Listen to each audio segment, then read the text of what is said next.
Assalamualaikum warahmatullahi wabarakatuh. Apa kabar pelajar semuanya yang hebat?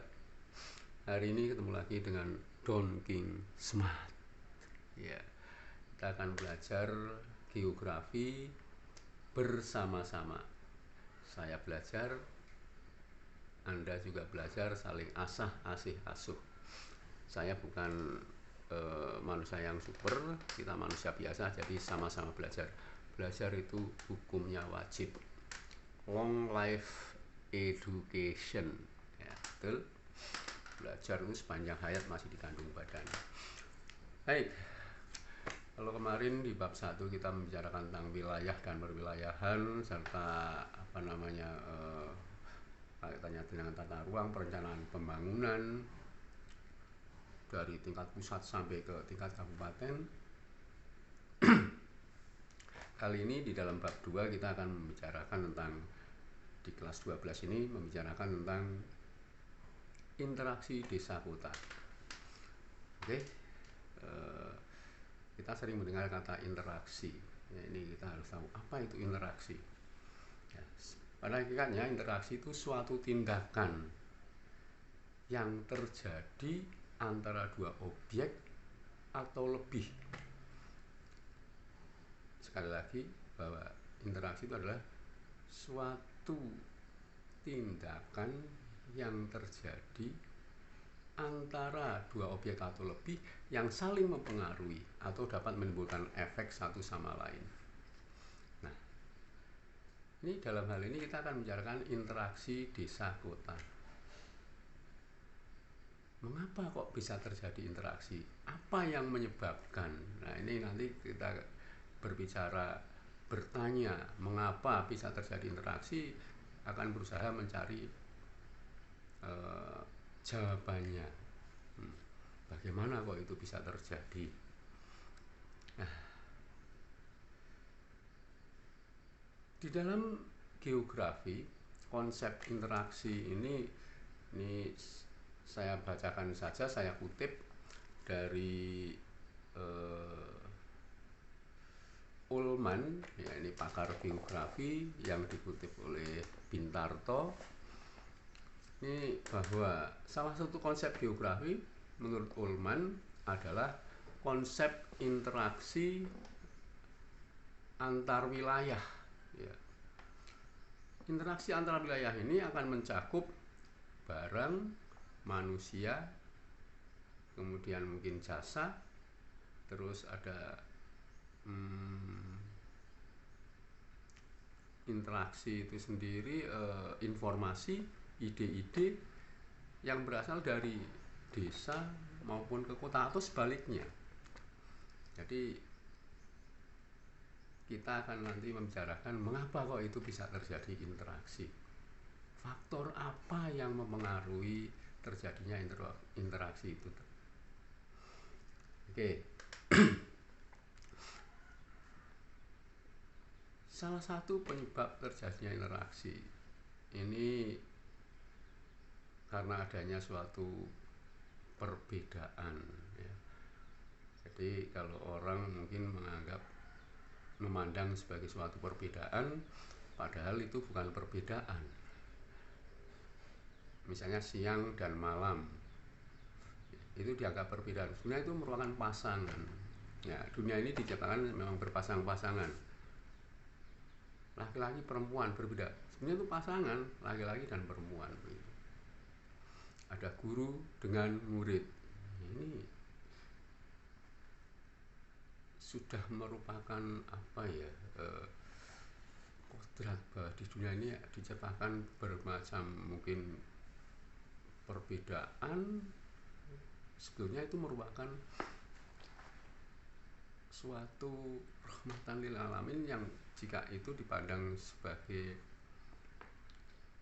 perbedaan, ya bisa menimbulkan perpecahan. Tapi kalau itu dianggap sebagai keanekaragaman, kekayaan, ya malah bisa menimbulkan dinamisasi. Coba kalau semuanya di sana ada, atau di dunia ini orang kaya semuanya, bingung kita mau mencari tenaga kerja, semuanya udah kaya.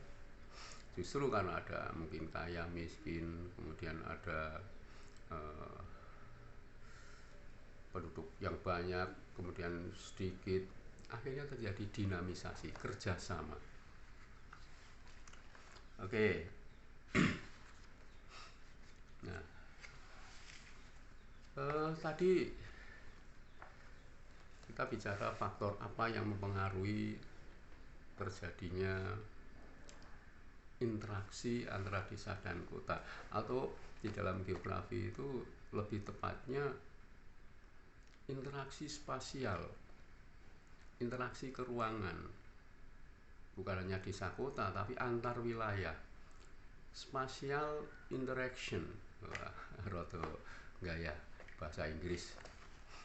Nah, yang pertama ini adanya wilayah yang saling melengkapi, atau kalau dalam bahasa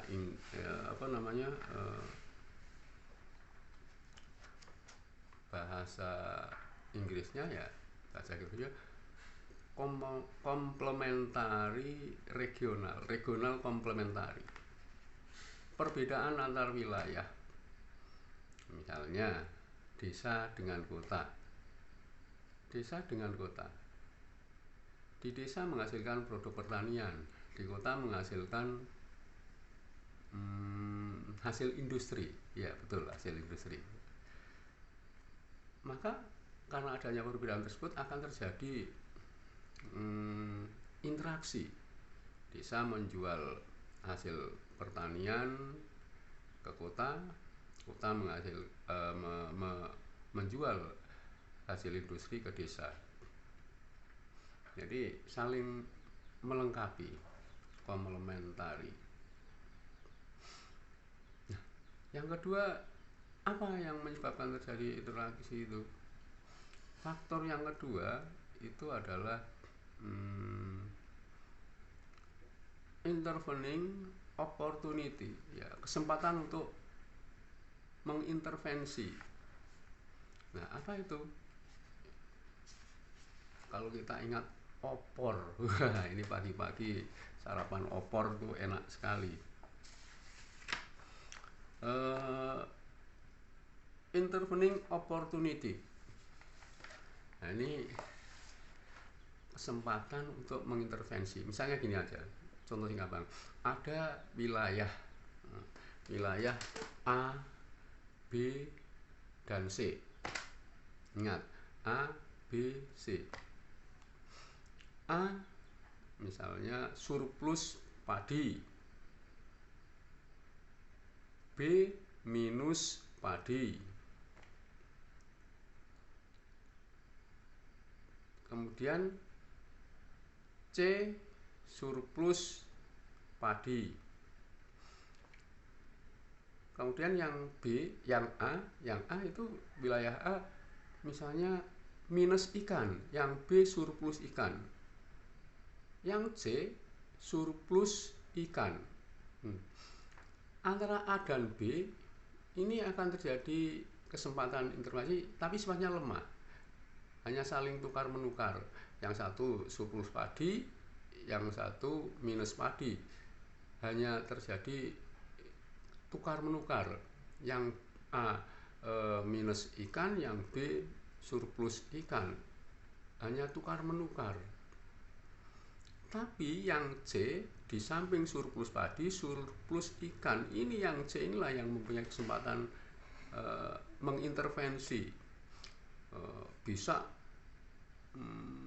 menjual barangnya, memenuhi mensuplai barangnya, bisa ke A juga bisa ke B. Ini yang C menguntungkan karena surplus dua-duanya. Sekali lagi, kesempatan mengintervensi ini jika suatu wilayah mempunyai potensi yang sangat banyak, yang komplit, ini sangat berpeluang sekali. Jadi intervening opportunity ya, ini seperti halnya negara maju. Negara maju kan dia produk barangnya kualitasnya bagus, teknologinya juga bagus, maka dia mempunyai kesempatan untuk mengintervensi, bahkan dari segi apa saja ini. Nah, kemudian yang faktor yang ketiga ketika mempengaruhi interaksi itu ada namanya kemudahan pemindahan barang, spatial transfer ability. Nah, tentunya di dalam, kalau kita bicara tentang transfer ability, memindahkan barang, ini berkaitan dengan apa saja. Bisa dengan jarak, bisa dengan biaya, kemudian bisa juga dengan aturan-aturan. Nah, bisa juga dengan mungkin kondisi geografis, kondisi sosial politik. Ini bisa mempengaruhi kemudahan kaitannya dengan perizinan dan lain sebagainya. Situasi mungkin sedang tidak kondusif, terjadi mungkin peperangan, tentunya akan menghambat. Bencana alam mungkin juga bisa. Jadi spatial transferability ini juga akan mempengaruhi kerjasama atau interaksi antar wilayah. Baik, ini kali ini untuk pertemuan membahas tentang faktor yang mempengaruhi interaksi, dalam hal ini dalam geografi interaksi spasial, kita cukupkan. Kita bertabayun, barangkali apa yang saya sampaikan ada hal yang tidak pas, itu wajar, artinya wajib belajar. Saya sadar, silakan untuk perbaikan atau apa, bisa kritik, saran, saya siap. Kita belajar bersama. Sekali lagi konsepnya kita belajar bersama-sama. Oke, saya akhiri. Tetap semangat. Salam belajar. Geografi menjalin persatuan dan kesatuan. Yes.